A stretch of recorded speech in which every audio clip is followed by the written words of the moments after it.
I'm Frank. How y'all doing? I'm Frank. How y'all doing? I am interested in the civility and respect. We're going to debate tonight, and you're going to tell me what topics. I have 22 different questions, and you guys are going to choose 4 of them. I'm going to do 15-minute debates on each. So I want to introduce you to a special guest who cares what you are thinking, what you are feeling. These are why the cameras are here. So come on out, special guest. Hey, guys. How you doing? Dr. fucking Phil? Why? How are you? Okay. How you doing? What's up, man? So what do I have to do to get that kind of reaction? He's here because he's a linguist. He's here because he understands human behavior. And he wanted to hear you all speak and communicate. Ask Democrats, give me a word or phrase to describe Republicans. Evil. Start with the engineer. Word or phrase to describe Republicans. Fiery. Okay. Nationalist. Emotional. Responsible? Conservative. Prejudiced. Word or phrase to describe Democrats. Sensitive. Emotional. Naive. Young. Wait, where did he get this focus group from? These guys all seem way more level-headed. Maybe the other guy was just standing outside of like the social studies department or some shit, or... Activists. Censors. When she says prejudice, anyone on this side, what's your reaction to that? It's an assumption. Do you think that it's an assumption that's deserved? In the same way that I am prejudiced, she is equally as prejudiced. That's a really strong thing to say. What was the word you used? Censors. Censors. Yeah. How do you respond to what he said? Anybody here? I think what happened in Florida just now is a good example where Disney spoke out against the Don't Say Gay bill, and the Florida legislature moved to take away Disney's special tax status. So that doesn't seem like Democrats censoring to me. That's one of my biggest issues is like for example, Don't Say Gay isn't even really in the legislation. So it's just the hijacking of these narratives that aren't This really guy, entirely what the fuck? accurate that kind of stokes division in itself. So think about this. How Sorry, that was a often bully. do you see a conservative who comes to your campus that you really don't want there? How often are you trying to move them over to your side versus to dismiss them or embarrass them, to debate them, not to change hearts or minds, but to embarrass? That doesn't win anybody over. College Democrats and college Republicans should be doing so much stuff together because you got one thing in common. You care about your country. You care about your country, don't you? You care about your country, don't you? Don't you realize you've got that in common? That you actually care about what happens to the future of America? Can I ask a question before you move on? Yes. What do you think the #1 objective is with an FBI negotiator if they're working with someone that's taken hostages? What do you suppose their #1 objective is in establishing their relationship with the hostage taker? What do you think? Preserve life. Yeah, of course they want people out. What do you think? Understand their reasoning. I'd say try to humanize them in a way that like also connects them like with their family and their friends. In a sense, some of that is right, but they will tell you this.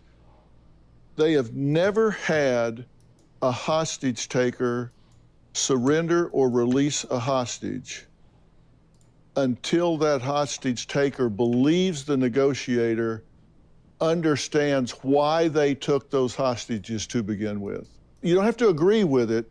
They have to know you understand why they did what they did. And that hostage taker is never releasing those hostages till he knows that that negotiator gets why he did that. And that's not happening on college campuses. They're not understanding why that person that they're objecting to being there feels the way they feel. I didn't say you have to agree with them, just that you understand why they're taking the position. You may think it's total crap, but you understand why they feel that way. What's the environment for Republicans on college campuses? I'm asking you. I would say it's not as welcoming. Most of the time, I refrain from having political conversations, generally because he's a the conservative? topics tend to get overblown or overheated. What does it feel like to be a Republican on campus? Frightening. Oh, they must be. They're separated by. Frightening. Why? I related a lot to, I'm a member of the Christian club on campus, one of the Christian clubs. And so just because of it's very polarized, there are many people who, if you announce to others that you are a Christian, that you believe in Christ and you have a faith centered around such an individual, that you are in a way looked down upon, because again, something that liberals or Democrats generally will argue about is that you are against people who identify as homosexual or non-heterosexual. Overall, you carry this cloak that really makes you stand out among others, and it feels like you're targeted. But what's your reaction to that? I just want to disagree with this sentiment that politically diverse ideas are not welcomed on college campuses. I think we as Americans are as divided as we are at college campuses. It's translating from our national politicians and the media. We are just a byproduct of what our politicians and our media are telling us every day. And going back to you saying that you were terrified to be a Republican on campus, I have firsthand experienced some of the biggest atrocities is basically the word I would use to describe, coming from the USC GOP, calling women who've had abortions murderous whores. Oh, it goes on. Commenting on women's appearances, Commenting on women's appearances? Also, wait, how do they know if you've had an abortion? Just don't say anything. Why would you tell people? Why would you tell people that? comparing their personalities to, oh, like she looks this way, so like this is of course her personality. But when it's going on in a group chat messaging with the entire club, and the president is seeing this and commenting things when no one is calling anybody out, when comments are being liked, it's the entire club. So for you to say that you're terrified to be on campus as a Republican, I'm terrified to be on campus with individuals who think this way. Let me tell you, here's what I want you to do. I want people to pair up in what I call a standing dyad. And there's a rule to this. There can be zero small talk. You can't say anything. Let me have you. And I'll use you as an example. Come right here. And let me have you. Right here. Come on. Okay, this is a standing dyad. You can't say a word. She's I just just want you to get right describing here GOP and rhetoric? make eye contact. Okay. You're in each other's personal space. We got left and right. I just want you to make eye contact. Don't say anything, just look at each other. Now, everybody on the left, everybody on the right, find a partner. No, don't talk, just find a partner and get in a standing dyad like this. He said no small talk. Just make eye contact. Why is everyone talking? Don't say anything. Look each other in the eye. Don't look away. We don't do this enough. And obviously, I'm leaving you here. This is the ultimate pregnant pause. And you probably haven't looked anybody in the eye this much for a long, long time. I like your mom in the eye And this realize much. you're looking at another human being. They have parents, brothers, sisters. They get up in the morning. They have to decide what to wear. They have to decide what they're going to do. They have fears, prides, thoughts, feelings, just like you do. Okay? A, tap B on the shoulder. There's just two of you. You'll work it out. A, tap B on the shoulder. Okay, now, when I say go, and not until I say go, A, I want you to say one of four things. You're going to say, I trust you, I don't trust you, I don't know if I trust you, or I'd rather not say. Go. I trust you. All right, B, go.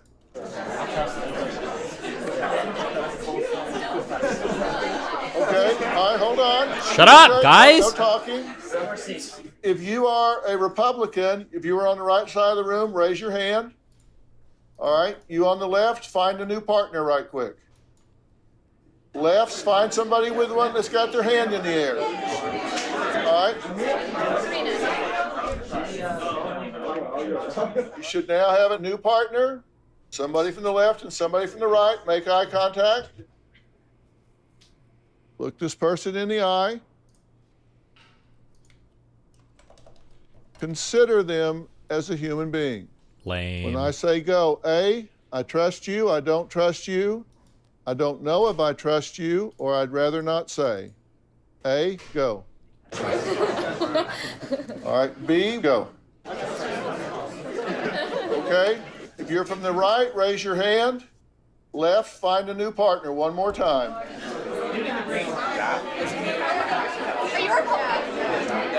Eye contact, consider this person. I mean, really. Don't just go through the motions, just think about this person. What did they go through today? Have they lost a loved one lately? Are they having financial trouble? Have they accomplished something great lately? Are they lonely? Did they just get engaged? All right, B, your turn, go. All right. Okay, everybody have a seat. Well, that's just a real simple little experiential exercise. First off, without any structure, what was your reaction? What did you experience? When you were asking the questions about what did they do this morning? Did they lose a loved one? Like all these questions that you might be asking about yourself and things that you might really consider important to yourself, you realize that there's someone behind these political ideals, someone that may be dealing with issues that you yourself might be dealing with, and it's not all just about what we disagree on. Wow. I completely agree with you. I think I felt very, with each and the three of them, I felt very connected. Wasn't even considering their affiliation or their identity. I just saw a human being and had that empathy.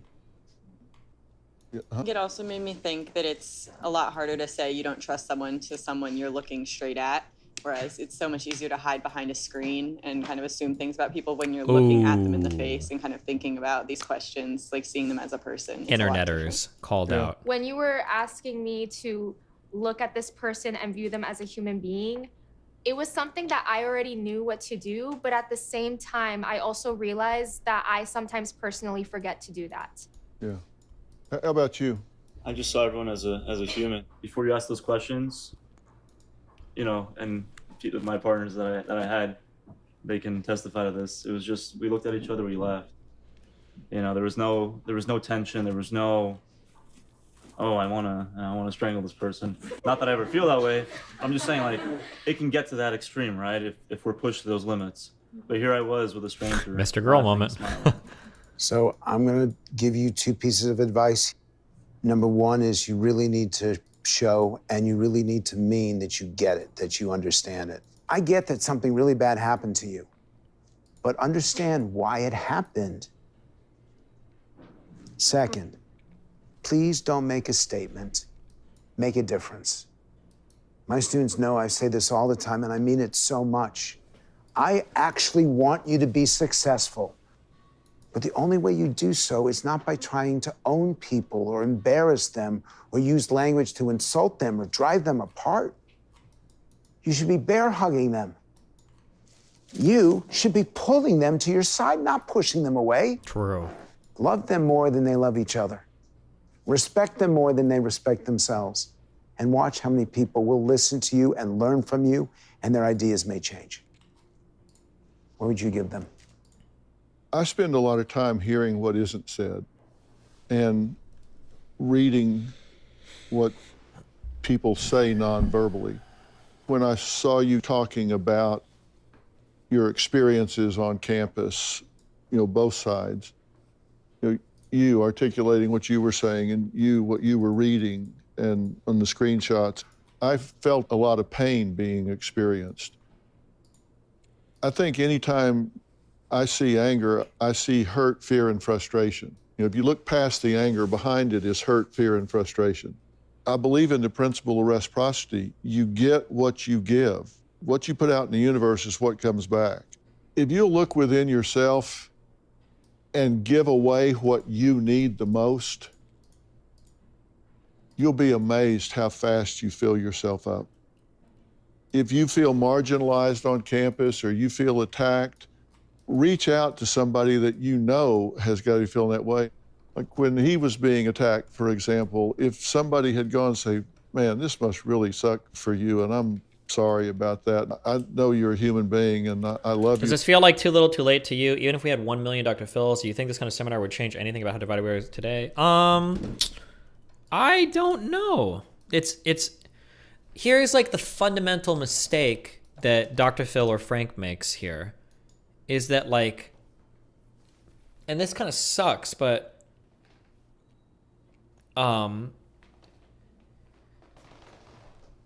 historically, we imagine politics to be an exercise that we do to gain power in society, to enact some sort of agenda. That's what we think. But a lot of people today that practice politics probably do it as a form of like social signaling. They don't really care much about like the political side of things, especially college students, who a lot of these people, you know, black trans or whatever, probably aren't really that impacted by a lot of legislative things. They're wealthier, so they're insulated from society's problems. They tend to live in really progressive communities anyway. You know, like there's not a black student on a UC campus that's worried that like the KKK is going to be driving them down or some shit, right? You know, like there's not a trans person that can't find drugs in other places from people online, you know, that goes to like a wealthy private school or even big state schools that are worried about this, right? So to some extent, you have to think that like, you know, like, do these people actually care about like practicing politics, or is it a form of social signaling? Because if they care about practicing politics, I think you can change a lot of people's minds on things. Because you want to be an effective, like, you want to be an effective proponent of whatever it is you believe in, right? I want to convince as many people. I want to convince as many people as possible that I'm right about the things I believe. That's my goal when I practice politics. But for some people, it's kind of like a social game, in which case, you know, bullying people is really fun. You get a lot of social validation for it online. You don't really need to change anybody's mind, because who the fuck cares? You're never going to hang out with those people anyway. So like, do they have a genuine desire to convert? I don't know. It's hard, you know? You as a human being, I promise you would have gone home feeling better that day. Give away what you need the most and it fills you up, which kind of goes back to what I was having you do when I was having you look in each other's eyes. The second piece of advice is, I really do believe that the job of every one of you in this room is to star in your own life. And you got to ask yourself what kind of star you want to be. Is it inspirational, or is it aggressive? What kind of star do you want to be in your own life? I'm so impressed that all of you came here tonight to do this. It just blows my mind that you give a shit enough about this life, this world, where we are right now, that you came here tonight just to talk about this and express yourselves and hear each other. That just, I'm like, holy shit. I'm so impressed. I would not have done this at your age. I just didn't give a shit. My dad died when I was 42. And at that time, I was doing pretty good. But my dad, I was born, lived, and he died without ever telling me he was proud of me one time in my whole life, ever. Graduated #1 in my class, went to school on a football scholarship, but I figured out sometimes you got to give yourself what you wish you could get from somebody else. And so I decided I got to star in my own life. And I hope all of y'all do that and decide what kind of star you want to be. Thanks, Dr. Phil.